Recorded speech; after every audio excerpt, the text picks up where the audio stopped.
Hello అండి, అందరూ ఎలా ఉన్నారు? ఈరోజు నేను చెప్పే recipe tandoori chicken. Simple and షార్ట్గా ఎలా చేసుకోవాలో చూపిస్తాను, వచ్చేయండి.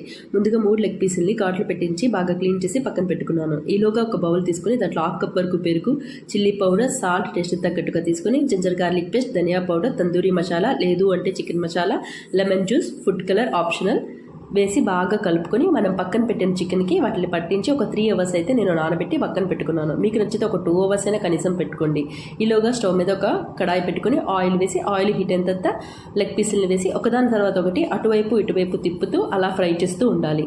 అవి బాగా ఫ్రై అయిన తర్వాత ఒక గిన్నె తీసుకొని దాంట్లో బొగ్గుని బాగా కాల్చేసి వేసుకోండి. లేదు అంటే ఎండిపోయిన కొబ్బరి చిప్పలనైనా కాల్చేసి వేసుకొని 1 స్పూన్ వరకు నెయ్యి వేసుకొని మూత పెట్టేసి వదిలేస్తే చాలు.